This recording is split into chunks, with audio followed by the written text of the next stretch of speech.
into the service, and I wanted to join, so I convinced my father to sign for me, and we went to Hartford, the post office in Hartford, Connecticut, and we went to the Navy recruiting, and he signed off on me, and then I waited, and I was called to active duty on October 2nd, 1944. And were you living in New Britain at the time? Yes, I was born and raised in New Britain. So, why did you join the Navy? Well, some of my classmates had left high school and gone into the Navy, and I just was interested, I thought, in that. I thought, you don't have to walk far to eat because you're on a ship. In the Army, you never know where you're going to be. No, it was something I always wanted to be in the Navy. I had a friend who, in elementary school when we started out, and his dad was in the Navy, and I remember talking to him, and he said that I see serving in Pearl Harbor. Now this is back in the 30s. So I said, well, where's Pearl Harbor? He says, well, it's a big Navy base in the Hawaiian Islands. And on December 7th, 1941, I knew where Pearl Harbor was. A lot of people in this country didn't know where Pearl Harbor was, but the minute they attacked us, everybody's saying, where's Pearl Harbor? I said, it's in the Hawaiian Islands. But it was an experience, and that's one of the reasons I joined. So what else motivated you to enlist in the service? Well, I came through the Great Depression, and things were not great as a kid, and I thought there'd be a great opportunity here to serve my country, and I'm very proud of that too. And I came back as a survivor because so many lost their lives in World War II, but I felt that I wanted to do my duty for my country. This is the greatest country in the world, and I wanted to preserve it. Now, do you recall your first days in service? The first day? Yes. Oh yes, I do, very much so. I was called to duty in October, and we went up to Sampson Naval Training Center up in Geneva, New York. And in collecting my uniforms and clothing that they supplied, we were going through the warehouse with all of it, and the bag was getting pretty heavy. So one of the fellas said, one of the crew there said, put the stuff in the big white bag you got there. So everybody put the stuff in the big white bag, and we dragged it along the floor. And then when we got to our sleeping quarters, there was 120 of us on the floor. They said, now make up your bed. And it turns out the big white bag that they gave to us, we put all the things in, was the bed cover. So I will never forget that. And they did another memory of boot camp. They didn't have, my foot was very narrow, and so I did not get a pair of shoes. They had to order them from New York City. And I'll never forget, every week, Saturday morning, we stood inspection, and we'd line up on either side of the bed in a long corridor like that, and they'd tie a string, and everybody with their shiny black shoes would be standing with their toes right against the string, and there I am with these brown shoes, beat up brown shoes, which I've been wearing for a while. And the officer would come down and look at my shoes. He'd look me in the eye, and then he went on without saying a word, because he knew there was a reason why I had brown shoes. That was another memory of boot camp. And one other memory is the swimming. They taught you how to swim if you didn't know how. Well, I knew how to swim. But the point was, as final test, you jumped off the side of a swimming pool, swam across, climbed up a rope net all the way to a 15-foot platform, and jumped off. Well, when you got on the rope going up to the platform, you put your Navy whites on in a swimming thing. The water would collect in the Navy whites, your foot would go in, and it was just difficult to get up the ladder. But we got up to the top, and you jumped off into the pool and swam. If you did that and passed, you were okay. So, and those are my memories of boot camp. But I have some other memories too. When I always wanted to be in a navigation department, but for some reason my testing effects said there was engineering involved there. So after coming home for just before Christmas of 1944, I finished boot camp, came home for a 7-day liberty, and went back just before Christmas, and then was there for about a week and a half. So they put you work in the mess cook in the kitchen areas, and that was washing dishes, cleaning floors. Well, one of my mates said, "Get into the garbage room." He said, the farmers come in and pick up some of the garbage and take it to the fields for their animals. Well, anyway, I spent Christmas Day in 1944 singing Christmas carols in the garbage room, and that's a memory. Then I went down to Gulfport, Mississippi, basic engineering school, 8 weeks there, and had some great times there. And when that was finished, I was shipped to California, and then we went to a big naval base there, Schumacher, California, and it was for supplying personnel for the fleet. I was only there 2 days. Next thing I know, I'm on a train to Bremerton, Washington. That's in Puget Sound. It seems that the USS Monterey, the aircraft carrier which I was assigned to, had been in 9 major engagements in the Pacific, had a fire during the middle of a typhoon when one of the planes broke loose and slammed into a bulkhead and did some great damage. So they came back to the States for repairs, and that's what they were doing in Bremerton. They got back in this, and so I went aboard, and it was just about finished repairs, and the next thing I know, we took off for Pearl Harbor and went on. I wrote up a lot of that in my letters to you here. Do you recall any of your training instructors, like drill instructors or any other really great?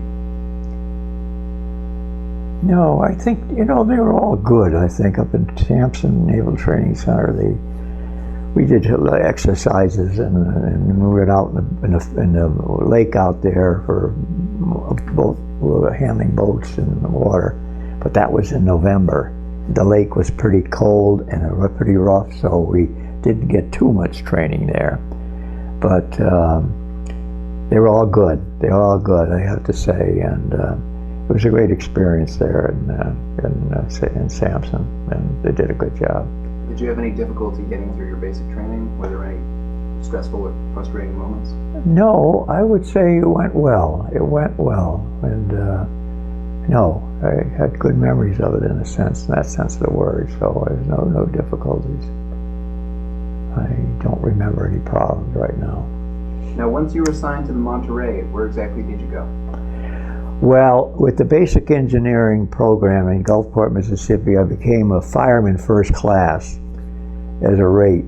Now that's below decks. And I wound up in the boiler room, and I have memories of the boiler room. I went, and the boiler room is where they generate the steam for the running of the ship, and it's pretty hot down there. It's 80, 90 degrees, and the only air, they got a big tube coming down from the outside to try to bring some air into the boiler room. And my job is just to, fireman first class, was just to follow the orders, what the petty officer would have to say. But I did have an incident there which worked out all right. But when we left Bremerton, they had not completed 100% some of the fine-tuned work of this. And there was a steel pipe that I didn't know what its purpose was, but everybody used to lean on it during the ship movements and so forth. They grab it, and that was it.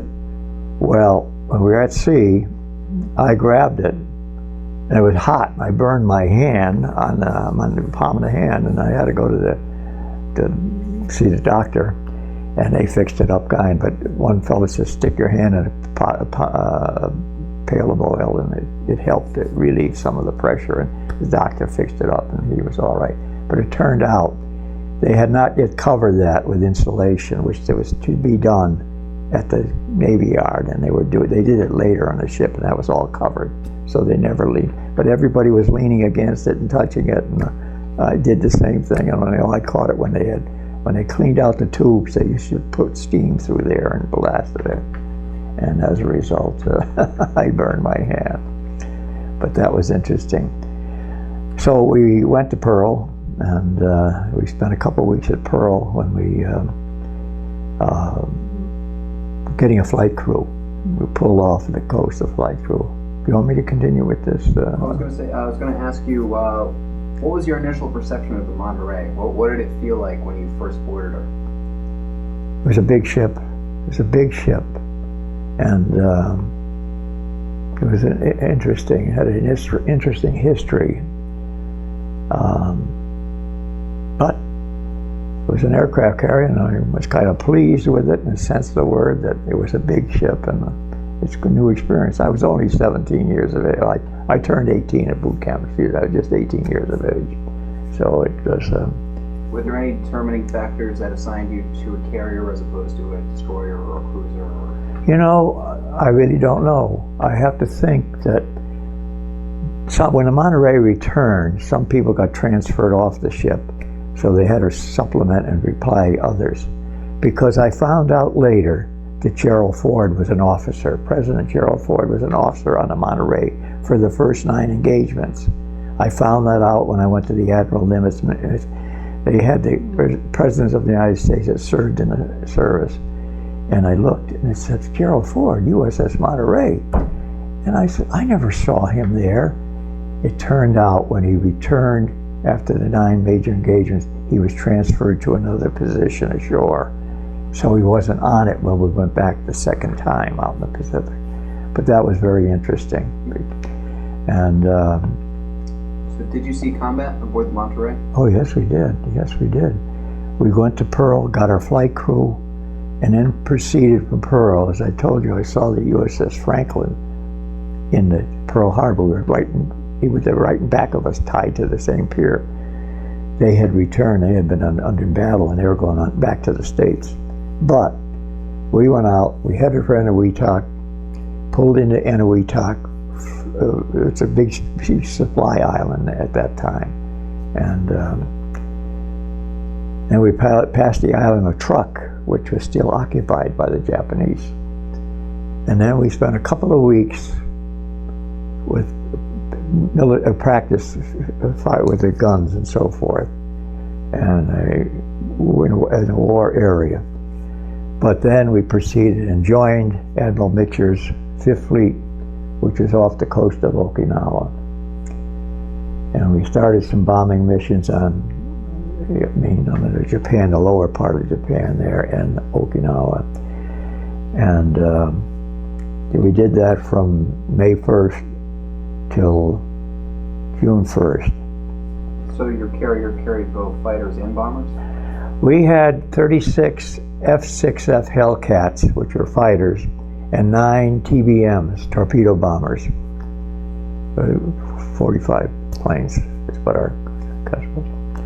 Yeah, but the Monterey was fast enough to move with the fleet.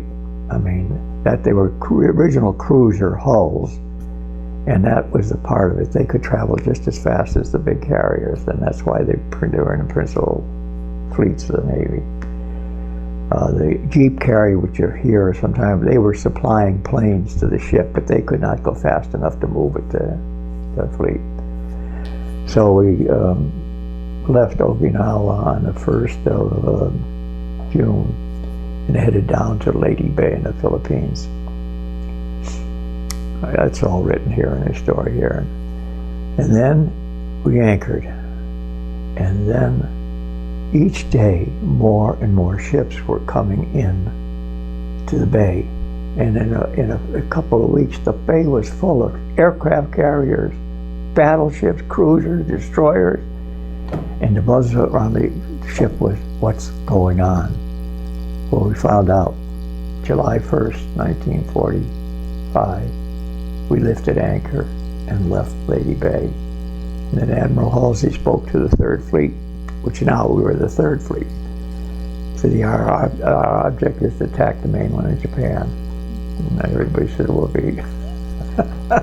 And for 1 month, from the early July all the way to August 15th, we were up and down the coast. First it was Tokyo, then Hokkaido, then Honshu, back and forth.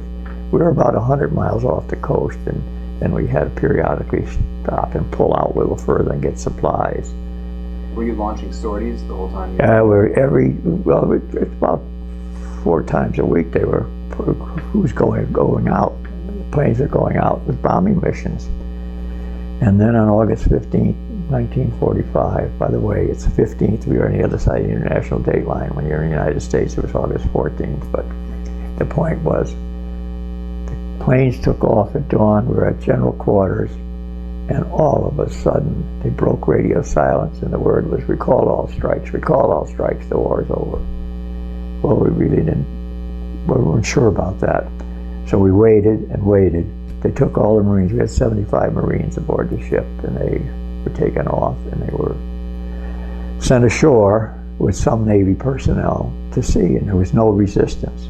So the war was over, and we waited, still waited, and the armistice was signed on September 2nd, 1945. And we're still there, and all of a sudden on September 6th, they said, go in and pick up your personnel into Tokyo Bay. So we went in at 8 in the morning. They motorboat them out to our carrier. We picked up this men, and we took off. All I saw of Tokyo Bay was some islands around that were heavily fortified. And I have to say, had we not dropped the atomic bombs, it could have been a longer war with a bigger loss of life with any landing in Japan, because they were going to fight to the bitter end. But the atomic bomb turned around.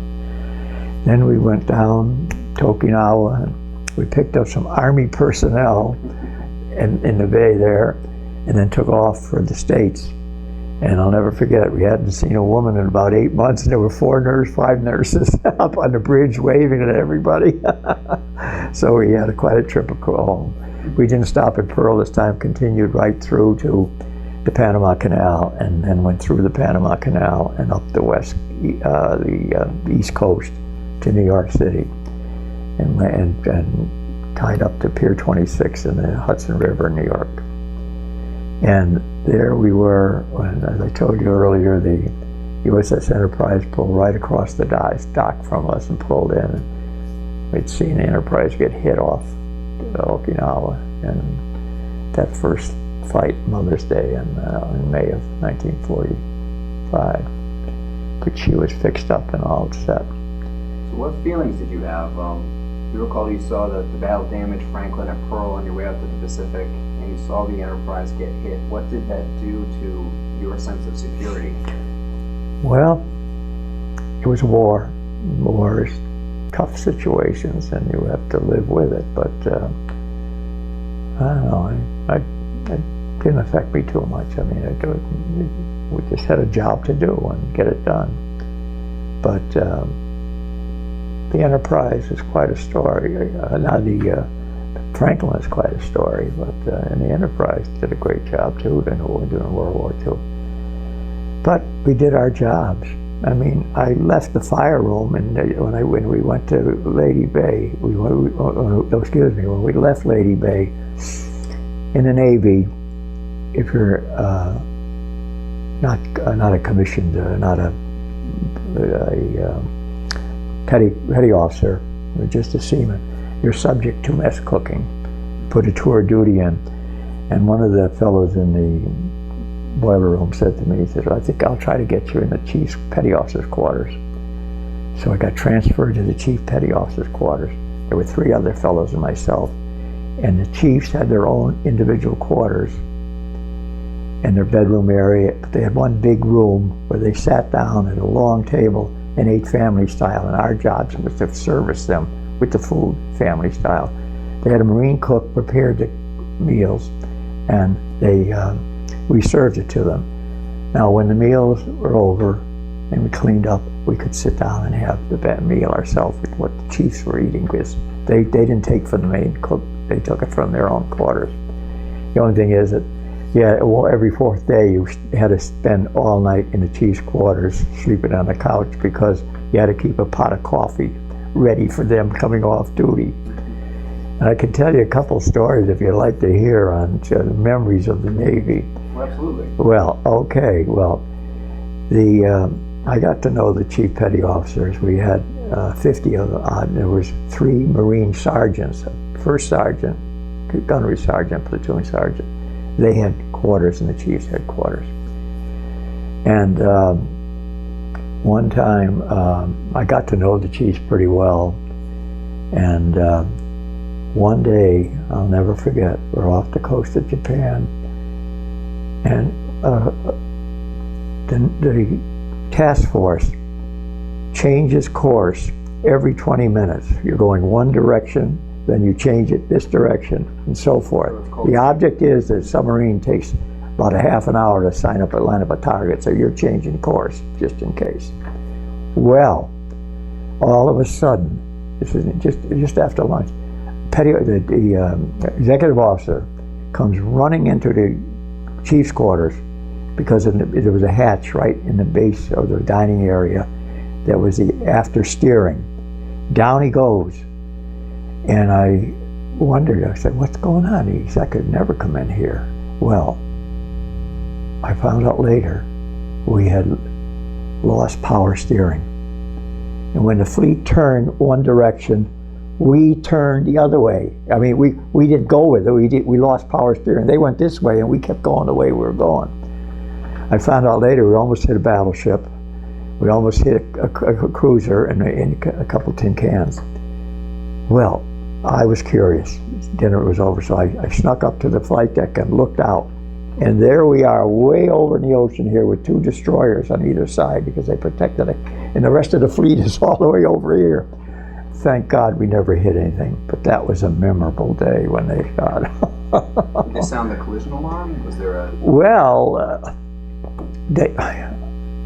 I suppose they did, but I'm sure they found something up on the bridge when they saw they lost power and they were going one way, and then the other ship seeing you coming at them, they had to get out of the way too. But that was one of the major experiences there. God Almighty. Oh, and another one, when we got back to New York, the cook got transferred off. The Marine cook, he was getting a discharge or something, and I was still aboard. The chiefs talked to me about, could you cook for us? So for about a week, I cooked for the few chiefs that were left. I was a head man with the 4 of us. They put me in charge, and so they got to know me. But as I say earlier, I got to know the chiefs pretty well, and I spoke to the chief aviation machinist mate, who was the executive's right-hand man. The executive officer on the carry, he went every day all through that ship. He wanted to know what was going on and if there's any problems in any way. He was very thorough. He was a full commander, because a captain, we had a full captain that's running the ship. But so this chief said to me, I'll talk to the exec. I said, well, that'd be nice. By God, he comes back and tells me, we're going to get you transferred to the navigation department. Oh, in my duty at the dining area, I put in 3 months there, and that's about the limit of it. So we'd go back to the boiler room, and I said I didn't. So we went, and I got transferred to the navigation department. Oh, wow. And some other fellows that got discharged in New York.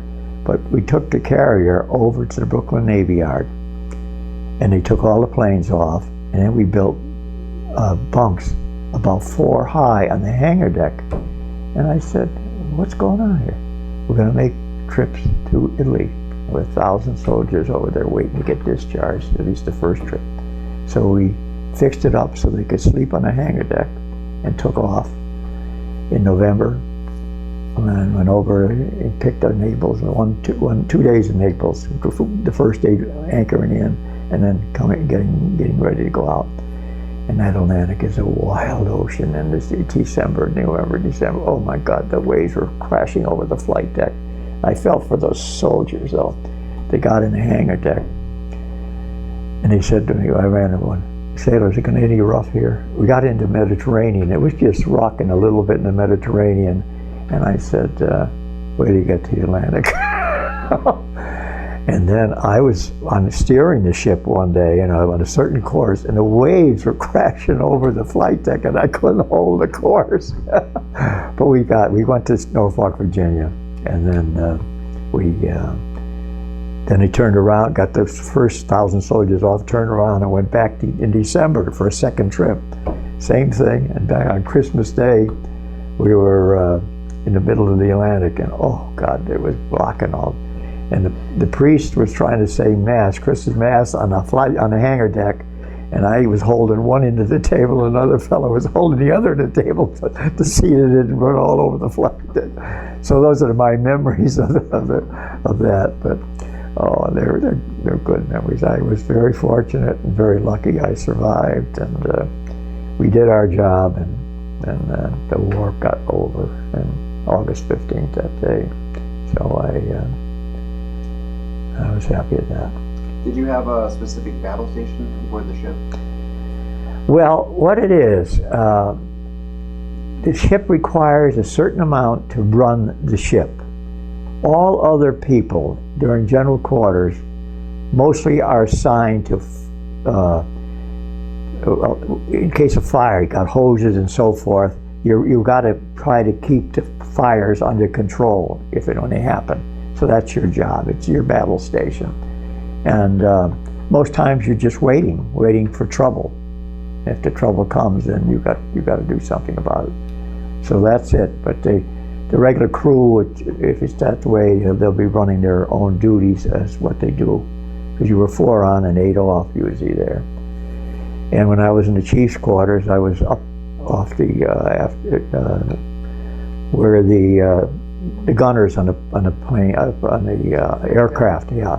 They were assembling in a room, so we were just outside their room, just one step below the flight deck. So it's just a waiting period. You're there in case of trouble, and that's throughout the ship. I'll never forget my first exposure when we came off Okinawa, when it happened. The officer, we had 4 men and an officer in this area, about the 3rd deck down. And he said, I think you better get your gas masks out. Well, we had all been given gas masks. And in that particular room, there was a wooden case, and I had put it in there. And I went looking for it. It wasn't there. So it was disappeared. So I got a little nervous then. I said, in case if I ever needed it. But eventually, nothing happened that day. We got out of it all right. There was no problems and no repairs. So, was there any interaction between flight crew and the ship's force? Like, would you regularly, did pilots have any duties when they weren't flying? I really don't know. I don't think so. They lived, of course, the pilots were all officers and lived up in the forward part of the ship in those quarters. When I got into the quartermaster corps, the navigation department, I had to go into the officers' quarters at different times to give messages or give them a message or something like that. So that I did get up into that area, and but nothing serious or anything like that ever happened. Were there any casualties on your ship? Well, as I related to you earlier, I saw planes crash on the ship, and unfortunately we have funeral service the next day, buried at sea, and those are the things you remember. But it was mostly on the flight deck where the problem with sailors working in the aviation department getting hit by a propeller. It's a lot of activities going on in the flight deck, and you've got to be on your toes, paying attention to what's going on, because we had some deaths that way too, where not looking, they walked into a propeller that was going. Now, most times the ships would take off with catapults in this ship, because our ship was only about 680 foot long, and they gun it going as fast as they can, and they release it, and off it goes, off to fight. And they always drop down when they go up, and you hope everything's right. The next moment you see them coming up, and everything's all right. And as mentioned to you earlier, I saw that accident on the back when they came in from the rear, and I've seen them. I've seen a flying signal officer wave them off too, when they're not quite right. He's not happy with the way they're coming in. He'll wave them off, then they got to gun it. And sometimes they come pretty close to the mast there, and you got to make sure. Then he has to go back and around and come in again. And also, they have a netted extension on the platform that the landing signal officer is working. And in case they come too close to him, he's got to jump into the net, not into the ocean, Of course, it's all different today, but this was World War II. And I mentioned the planes had to identify themselves, the IFF, identification, friend or foe, and they had to identify with the signal they had coming back. Now, was that electronic, or was it? I don't know what it is. I'm not sure. I don't know how that worked. I just remember identification, friend or foe. They had some way of identifying themselves that they're a part of it. And then, if they crash landed in the ocean, destroyers usually picked them up and brought them back. And one of the famous things with the destroyers is they send the lines over, and then they work the pilot back over to our ship. But before they disconnected the line, they would say, "Send over the ice cream." Now, we had an ice cream maker. Once in a great while, we got ice cream in the ship, but they said they didn't get anything, so send over the ice cream. So once in a while, they would send them over some ice cream. Thank them very much for bringing the pilots back. So those are memories. And but you had some close calls. You see. Mines floating in the ocean sometime, and you saw them go right by the ship, and you had to stay on your toes to make sure you didn't get that too close. It broke loose somewhere and came out in the ocean, But that was it. Did your ship suffer any damage during the war? No, well, not when I was on it. Yeah, as I say, the Monterey had the terrible problem in 44.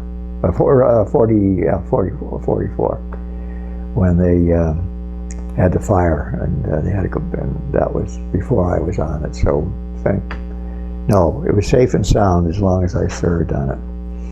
Another memory too, I'll never forget. As I told you, I was trying to get into the navigation department. When I was still in the boiler room, I had to go up when we were in Okinawa. When we were at where they had the bombings of Pearl Harbor. I forget now. Eniwetok. When we stopped at Eniwetok, I went up to the bridge to see the fellows at the quartermaster, just to see is there any changes, any possibilities. And they said the president just died, Franklin Delano Roosevelt. He was the only president I knew as a kid. When I went to kindergarten, he was president. When I graduated from high school, he was still president.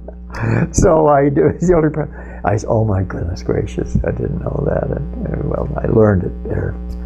And so it was quite a memory to remember. No, it was a great experience. Were you awarded any medals or citations?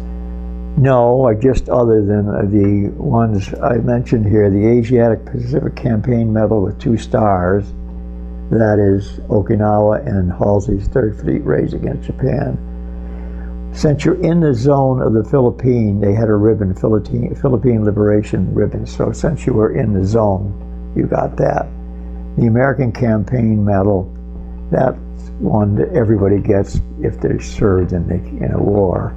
And the World War II Victory Medal, I think that was another one. So those are quite common, but nothing specific for an individual situation. So while you were aboard the Monterey, how did you stay in touch with your family? Well, you wrote letters, and you had to be careful what you said, because they had an officer reading the letter, and he would cross out anything you might try to tell you where you were. so you couldn't identify where you were, just that everything's going fine and so forth. And then when they get to a point where they could collect all the mail and some way or other get it to another spot and send it, and they send it back to the States. That was the same thing with the States mail. They'd ship it out, I guess, to California and then get it on a plane or a ship. And when was it possible to get to the carrier? So you didn't get mail that often. And it was, you had to be careful what you said in your letters to home, because they would edited by an officer. And what was mail call like aboard a ship? Well,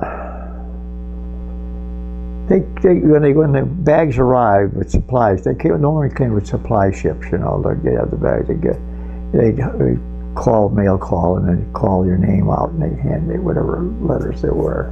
So it was a routine. You know, nothing exciting. What was the food like aboard the ship? The food was good. No, they did a good job of feeding us, and you didn't have to go very far for it. That was in the Army, you never know where you're going to have to go and when you're going to get it. But the Navy, one thing about the Navy is you're close to the food. Although at one point in time, we were getting a little low on supplies when we were off Japan. So they were starting to ration it. And I'll never forget, we pulled way out, maybe 150 miles off. We usually normally use 75 and 100 miles off the coast, but we pulled out, and supply ships came up to, well, they had an all-man party, working party. Anybody that wasn't on duty had to get there. And they bring the stuff into sometime in the hangar deck or the flight deck, and then you were in line, you formed a line all the way down to where it was stored. So you would pass it to this fellow, and he'd pass it down and down all the way down to where it goes. Interesting, I was pretty far down the line when this happened, and here came a half a case of oranges, a quarter of a case of apples. What was happening? They were breaking into it, filling your shirt up and dropping out of the line, run into the locker and put it in your locker. So I saw what they did. I did it once too. I took some out and put it in my shirt and excused myself, and we put it in your locker room, in your locker, so you could have a piece of fruit after. But that, I'll never forget that. But what's happened here? Why is that orange case open? There's only half the oranges are in it. Well, that's what they did. Did the ship have plenty of supplies? You know, food, ammunition? I think so. We pulled back about every 10 days, maybe 10 days, 2 weeks, for refueling too. You know, you got to refuel, and then supplies too, if they'd have, or mail too. So you're in a war zone, so they got to be careful how they do it and where they do it. So. Did you ever want for anything while you were aboard? No, I don't think so. No. Now, how about refueling? How far can a carrier go until it needs a refuel? Well, that's a good question. I'm not sure at that point. I've seen the system in photographs with the hoses. Oh yes. Did you ever see anything like that? Oh yes. Oh. I was off duty one time, and they were hooked up with a tanker next to us. We were side by side. The tanker pulls right alongside, so you're both going together. They shoot the line over, and then they bring the hose over to fill it up. And I wasn't part of that particular operation, but all of a sudden, all hands from the boiler room show they broke a line. The ships moved, and the thing broke, and there was oil all over the place in the hangar deck there where they were. So they want all hands to get in there and get that cleaned up, you know. But that's that's usually the way they worked it. And did you ever feel any pressure or stress while you were deployed? I don't remember any of that at all. No, things went well. And, I mean, your concern during general quarters was what could happen. So, but you're doing your job, and we got through it all right. And the good Lord was watching over me, so I wouldn't get any trouble. Speaking of which, did you do anything special for good luck? Did you pray? Oh yes, yeah. We had two chaplains aboard the carrier. We had a Catholic priest and we had a Protestant minister. So they both serviced all the crew, you know. As far as the Jewish faith, I mean, the priest would do a service for them and so forth. So we had mass every Sunday, as if it wasn't in a war, at the battle stations and so forth. And that was it. No, I got through fine. Yeah. Now, how did people entertain themselves while they were aboard? Well, in port, you had movies. We had some of the movies, and in the hangar deck, you'd set up the screen, and they'd have the movie there. And they were great. They had some of the later movies, too. When we got to the Philippines, there was entertainment. Oh, by the way, when we went down to Lady Bay at that point in time, we were there for 1 whole month, from almost the 1st of June to the 1st of July. And needless to say, you're there. Well, they arranged to have motor whaleboats take you ashore, and they give you a couple of cans of beer and some food. But I didn't drink beer, so I had to give it. And they had some soda there, so I got some soda anyway. And but interesting. They were it was on an island, one of the islands in the Philippine area there, Philippines land, and you would see some of the people that lived on the way behind trees, wondering what was going on. This is the area they cleared off on an island for doing this. So all the ships at some point in the daytime would take you out there just for a couple hours and then bring you back.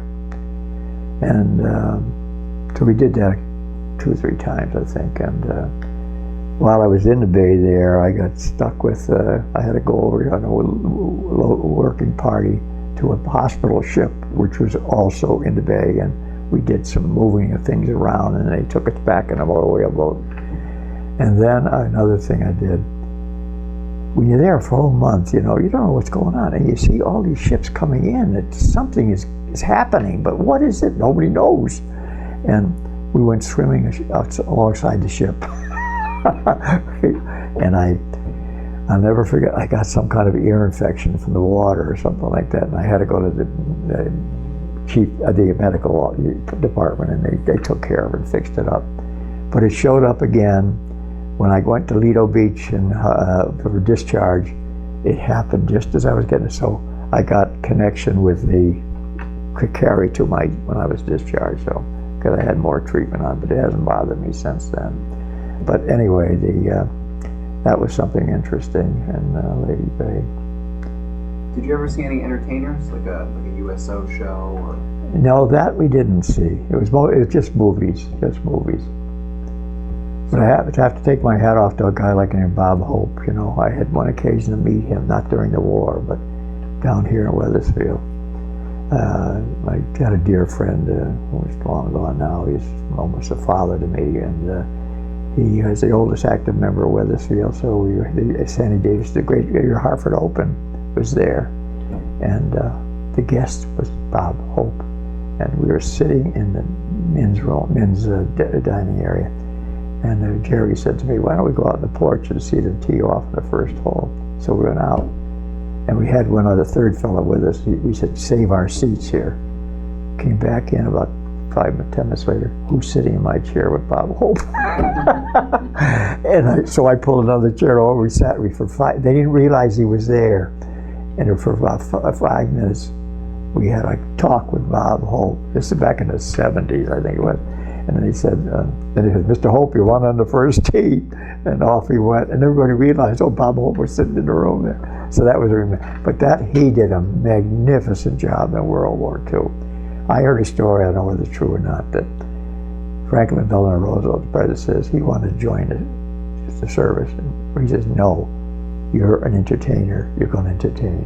And he went all over the world, in Europe and Africa and so forth. And subsequent wars too, in Korea, Vietnam, the First Persian Gulf War. Yeah, I guess he was, but I tell you, he did a great job. He did a great job. Yeah. So, did you ever get any leave or furlough time while you were in the service? Well, when we got back to the States, at boot camp I had 7 days. That was right back at the beginning. then I wound up in the Pacific and came back, and I don't remember any length of time. I think we got weekends. I'd go back home. New York isn't that far from Connecticut, so I'd go home on a weekend for a weekend for 3 days, Sunday, Monday, Friday, Saturday, Sunday, Leave Friday night and get home, and then go back Sunday night, show up by Monday morning when I'm in the Philadelphia Navy Yard. Had to be there on time. But no, that was all. And of course, I just short of 2 years there, So do you recall any particularly humorous or unusual events that transpired while you were in the service? Let me think a minute.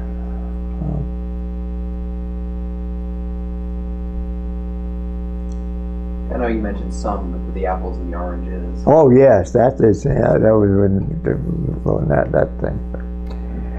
Yeah, that's interesting. Well, I had 2 pleasant experiences. Down in Gulfport, Mississippi, when I was basic engineering school, we took a trip to New Orleans. I heard of New Orleans, but I never knew much about it. At a weekend Liberty in New Orleans, and then and we stayed at the YMCA for 50 cents a night in the bunk. And then we came back and we decided to hitchhike from New Orleans to Gulfport. As a kid, I used to caddy over an Indian Hill Country Club in Newington. And I lived in the East End of New Britain, and I used to hitchhike. There wasn't that many cars in the 30s, and I used to hitchhike over there. So hitchhiking was something we would do, We don't do that anymore, but anyway, we did that. So, and then another day, on Sunday, the adjacent town in Mississippi, the big Air Force base was there. And a couple of them say, let's go over to the Air Force base on Sunday. My God, they welcomed us over in that Air Force base, and we had dinner, went into the kitchen area and had set up for dinner. I couldn't say enough about these Air Force people. There was the Army Air Force. So it was a very nice experience, and that was a very memorable thing. So they were quite nice. Do you recall any pranks or practical jokes played well in the service? Somebody hid your gas mask. Yeah. Well, I know another story. When we left the States, we came down from Bremen to Alameda, California, and then we loaded some planes on it, and then we took off for Pearl Harbor. Well, one of these fellas, I had given him $20. Now, $20 was quite a bit back in 1944, and all of a sudden, he gets carried off the ship with appendicitis, and my $20 went off the ship with him. I never saw it again. He just got taken out of appendicitis and off he went. I said, where's he going? They're taking him off the ship because. So that was the end of that. And oh God, but Pearl Harbor was an interesting place too. Was there still any damage from the 1941 attacks? I wasn't aware of it. I mean, we were right there where it held, except the Arizona was down there, which they made a museum out of it now. But no, but on the shore there, I don't know. I'll never forget. I was only 18 years old, and one of the fellows said, when you go ashore, we look for this book. I don't know. They eventually made a movie out of it, but it was a little risque book, And I said, see if you get in this. And he looks out. I went in the bookstore, and I said to the lady, you got this? I forget the title of it now, this book and so forth. And she says, she looked at me. I mean, say, I'm a kid, to question me. No, she says, we don't have that right now. So I got back to the ship, and the older guys, these guys were 25 and 30, that had sent me in. Said, oh, no, they didn't have it. I said, well, I don't know what it was all about. It was risque stuff, But anyway, it was okay. No. So what did you think of your officers and fellow sailors? I got along pretty good. I tell you, I got to know the chief petty officers pretty well, and at least the one in the boiler room. There were three. There's machinist, and there's a boiler room chief petty officer. And they knew me, and they suggested things, and I was lucky to get a position there, and what I did, so it worked out well for me. Did you keep a diary while you were in the Navy? No, I never did that. I used to have a pretty good memory, so I thought I could remember them. Now, do you remember the day that your service ended? And not the specific date, but do you remember, being discharged? Yes, I do. Well, we went to Lido Beach, and it's interesting. I had a narrow foot, and I had a kind of a special shoe. So when I was in the Philadelphia Navy Yard, and I knew a discharge was coming, I said, I better get another pair of shoes before I get out of the Navy. So I went all the way to New York there and got it in a big warehouse out there where they had all the special fits. It was AAA. It was 9.5 AAA. That's very narrow at the time. And I always at home. I always had to get a special order to get this shoe. We just couldn't go in the store and get it. So I managed to do that. And then, as I say, at Lido Beach in Long Island there, when I got the discharge, I mentioned about my ear problem. Lady Bay, and they gave me a notification on it so that I could get service at home when I got home. But I never had another problem with it, fortunately, thank goodness. But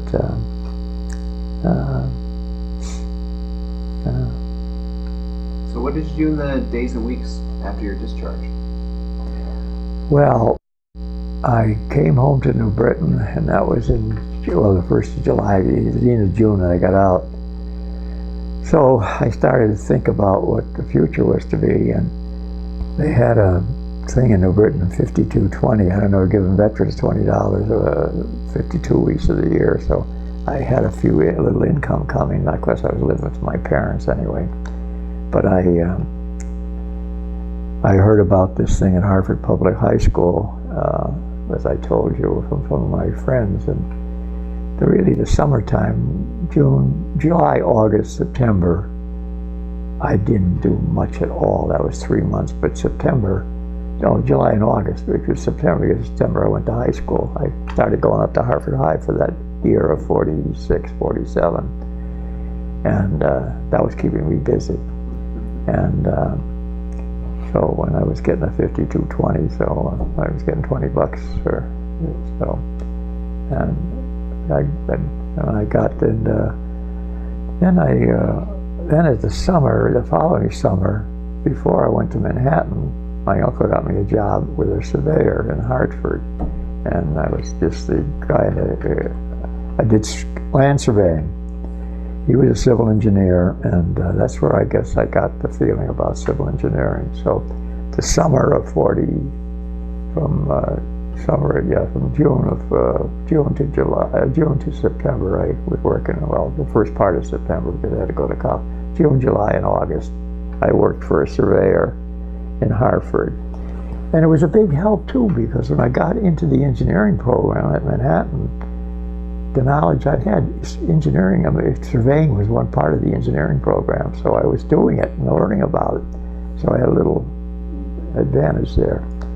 So then each summer I came home to New Britain. I would go to Hartford to work for this engineer again. So I worked for him for 4 summers, 47, 48, 49, and 50. So it was a good experience. But, so I mean, the first July and August, when I just got out of the service, I didn't do much of anything, I just hang around. So, was your education supported by the GI Bill? Yes, thank God. Oh, yes. That's how I got to go to college, the GI Bill. And it was the greatest thing that the government ever did for us with the GI Bill of Rights. Now, did you make any close friendships while you were in the service? I don't know. I didn't really. I was moving around from one department to another there in the time I spent, so I didn't have any long-time friends. Although there was a fellow from New Britain Then my brother wrote me a letter to telling me he was aboard the Monterey, and I found him in the machine. I was 18, he was about 25, 26. He was 10 years older than I was. But I used to help him out once in a while. I'd make a sandwich for him up in the chief's quarters, bring it down to him.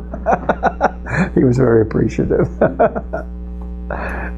Did you ever join a veterans organization? Well, I really haven't, other than, no.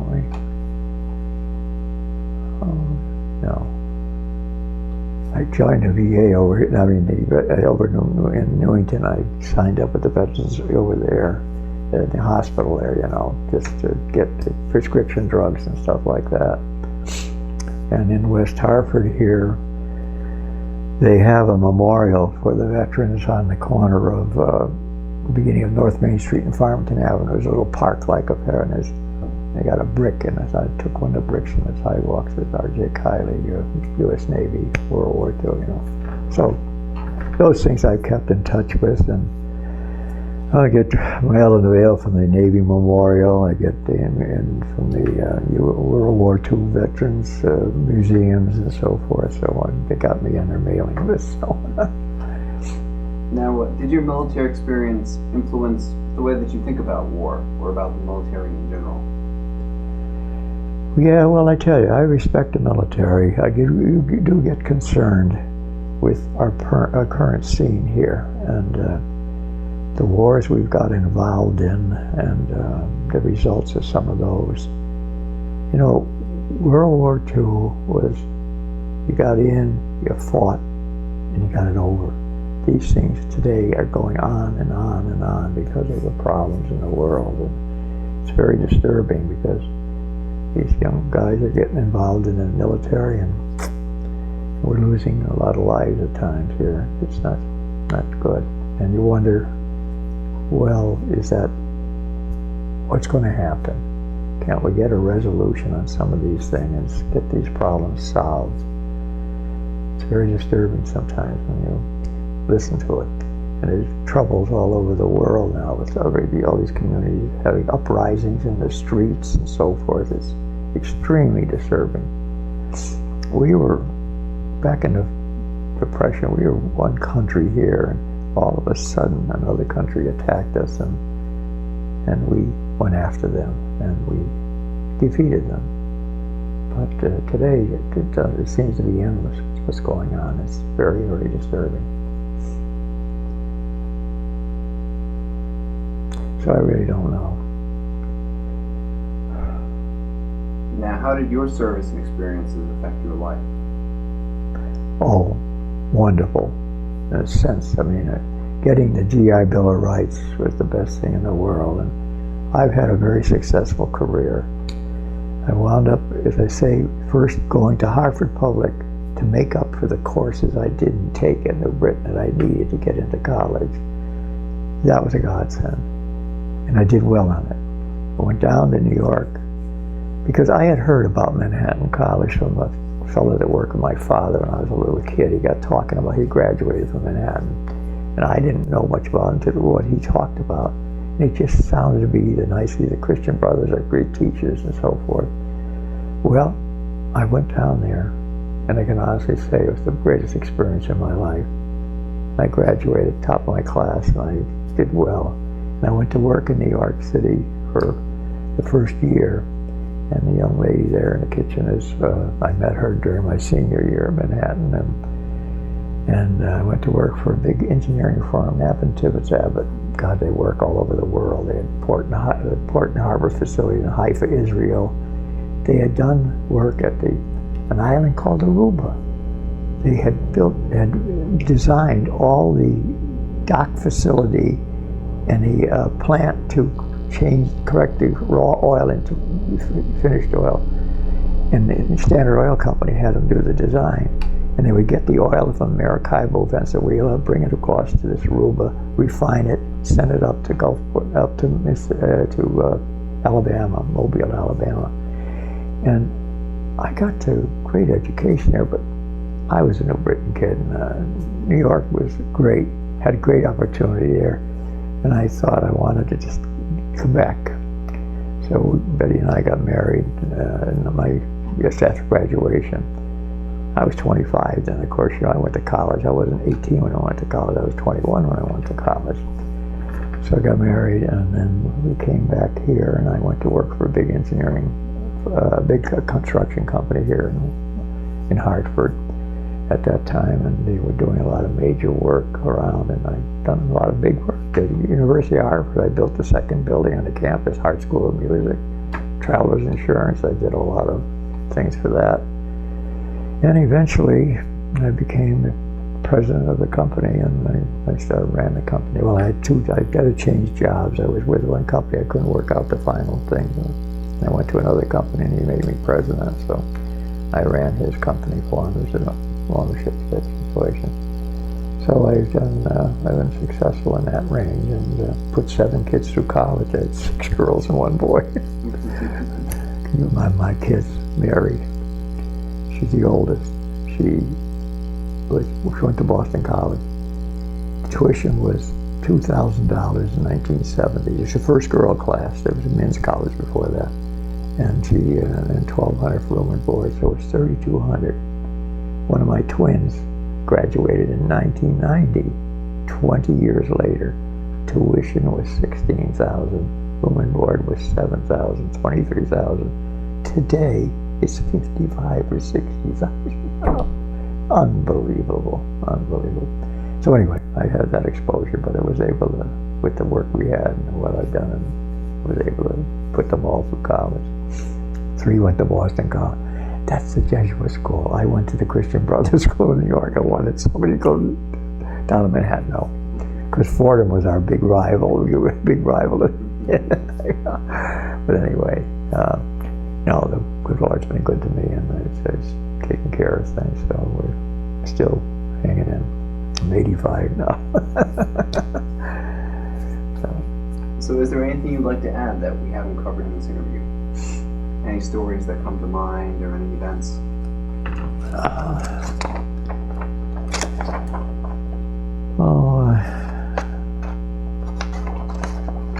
I think we talked to her. I had these memories of getting clothing at the Naval Warehouse. That was standing inspection with brown drum shovel shoes, swimming test, Christmas Day in the garbage room, basic engineering Gulfport, trip to New Orleans, trip to Kiely Air Force Base in Biloxi, Mississippi. That's what it was. Burning and washing, loading party, working the boiler room at sea down the West Coast. I did get a little seasick going down the West Coast. But, all these new guys coming aboard the ship, they're all carrying buckets around with them. It'll get terrible.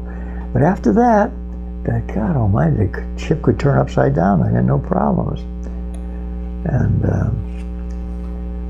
I'll never forget Okinawa, and docking at Alameda, California. Well, this friend from New Britain, he says, there's somebody else in New Britain. He's in the Navy Yard over there somewhere. I had an afternoon off, Liberty. So I went over to the Navy Yard. I found the ship. I went aboard. These guys were out on Liberty, the one I was looking for. And I spent the afternoon. The other guys were very cordial, and they had afternoon talking with them. And Ford Island, we talked about taking a flight crew, USS Franklin, leaving Pearl Harbor. Did you ever witness a kamikaze attack? No, I was below decks when that happened. I was below decks, and you'd have to be up on the flight deck or the hangar deck or the gun crews to do that. What was your greatest concern while aboard an aircraft carrier? Well, those are the ships they went after, the enemy was looking for. So you knew they were going to be, I mentioned loss of steering power, cooking for the chiefs. Yeah, I think I covered all that. But that's always, I don't know, I don't remember being nervous or scared or, it's interesting. I'll give you another comment. I did smoke at the time. I quit smoking years ago, but the point was, aboard the ship, we had a big area where they had cigarettes and candy and so forth you could buy. You couldn't buy a pack of cigarettes. You bought a carton of cigarettes at 10 packs, 50 cents. 5 cents a pack. And you didn't buy one Hershey bar. You bought a box of Hershey bars. And that was only a couple bucks, but the point was, that's the way it was. They were going to sell pack by pack, you know, but you bought the whole carton of Lucky Strikes or Camel. Was it safe to bring in some? Oh, yes. Like some? Oh, God, you got some. Did you want some, or would you like something cold to drink? Oh, Whatever coffee you like. sounds great, thank you. Oh, you got cream there? Yeah. Would you like some cream and sugar? Or Oh, no, thank you. I'll take it black. Oh, you take it black? Oh, good. There's some little cookies there for you, so. Appreciate it. Well, no, that was interesting. So the ships, ashore, cigarettes are 13 cents a pack. I don't know, what are they, $7 or $8 a pack now or something like that? If you smoke, it's ridiculous. Do you like some cookies there? Oh, yes, I might have a few, thank you. Sure. Hungry boy going. I just went out to visit my daughter-in-law and family, and they have 3 boys, and they eat continually. They're growing boys. As long as I keep just growing up. Yeah. Well, we have a couple like 6 foot. Well, our son was 6 foot. Do you have a spoon? Oh, I got this thing. Betty, could you bring me the milk too? Yeah. Now, is there anything else that comes to mind that we haven't covered in this interview? No. Talk about losing steerage on your ship. Oh, yes. Oh, God, that was, oh, God, I'll never forget that day as long as I will. That day, when I looked up there, and there we are, way over here with 2 destroyers. Everywhere we went, if you were alone, you had 2 destroyers on either side of you. They're over here, and the rest of the fleet is way over there. Oh, God. Well, I guess on behalf of the Veterans History Project, Mr. Kiely, Yeah. thank you for your military service and for taking the time to do this interview today. Well, thank you very much. I enjoyed your company, and I hope it will help somebody.